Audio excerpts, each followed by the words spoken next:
ఇప్పుడేంటి, మనం కలిసి మాట్లాడాలి అంతే కదా? అంతే రాజా, చెప్పిప్పుడు ఎక్కడ కలుద్దాం? ఎక్కడో ఎందుకు, మీ ఇంట్లోనే కలిసి మాట్లాడుకుందాం. నువ్వు ఇక్కడికి వస్తావా? ఏ రాకూడదా? ఎందుకు రావద్దంటాను? ఫ్యూచర్లో రాకపోకలు ఎలాగూ తప్పవు కదా, అందుకే సంతోషంగా రమ్మంటాను. Rakesh, your always welcome. Thank you. రేపే కలుస్తాను.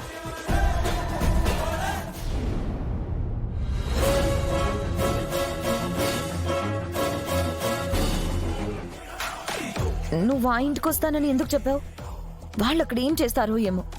వాళ్ళేం చేసినా నా ప్లాన్స్ నాకున్నాయి.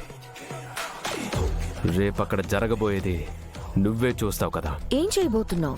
సారీ మాయా, నేను నిన్ను పూర్తిగా నమ్మలేను.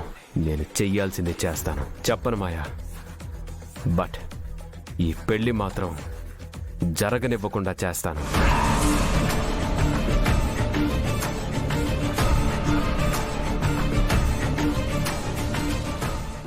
ఏం చేస్తున్నారు శంకర్ గారు? ఆ రాకేష్ ని మనింటికి రమ్మన్నారా? వాడు ఎంత ప్రమాదమో మీకు తెలుసు కదా. వాడు మళ్ళీ ఏదో ప్లాన్ చేసుకొని వస్తాడు. అవును శంకర్ గారు, మీరు అభయ్కి మాయకి పెళ్లి చేయాలి అని తీసుకున్న నిర్ణయం కరెక్టో కాదో అన్న డైలమాలో మేము ఉన్నాం. మళ్ళీ ఇప్పుడు మాయ అడిగింది కదా అని మీరు రాకేష్ని ఒప్పించాలి అనుకోవటం కరెక్ట్ కాదేమో అనిపిస్తుంది. ఒకసారి ఆలోచించండి శంకర్ గారు. మీ గురించి నాకు పూర్తిగా తెలుసు శంకర్ గారు. అన్నయ్య మాయని ఇష్టపడుతున్నాడని ఒకే ఒక రీజన్తో మీరు ఈ పెళ్లిని ఫిక్స్ చేయలేదు. వేరే ఏదో బలమైన కారణం ఉందని నాకు అనిపిస్తుంది. అదేంటో చెప్పండి శంకర్ గారు, ప్లీజ్. వర్ధన్ ఫ్యామిలీకి అసలు శత్రువులు అనే వాళ్లే లేకుండా చేయడం కోసమే నేను ఇలాంటి డెసిషన్స్ తీసుకుంటున్నాను. ఏమంటున్నారు శంకర్ గారు? అక్కీకి నీకు పెళ్ళైన తర్వాత మీ ఇద్దరు సంతోషంగా ఉంటున్నారు.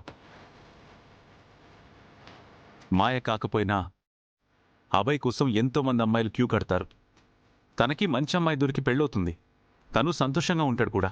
కానీ శత్రుభయంతో ప్రతి క్షణం ప్రశాంతత లేకుండా మిమ్మల్ని మీరు కాపాడుకుంటూ ఉండాల్సి వస్తుంది. నేను ఈ ఇంటికి గెస్ట్ని మాత్రమే. ఎప్పటికీ ఇక్కడే ఉండి మీ బాధ్యతని రక్షణని చూసుకోలేను కదా. అలా అనకండి శంకర్ గారు, ఈ ఇల్లు కుటుంబం మీది. ఏమీ కాని నన్ను మీ అందరూ మీ సొంతంలా భావించడం మీ గొప్పతనం అక్కి. సొంతం కానిదేది శాశ్వతం కాదు.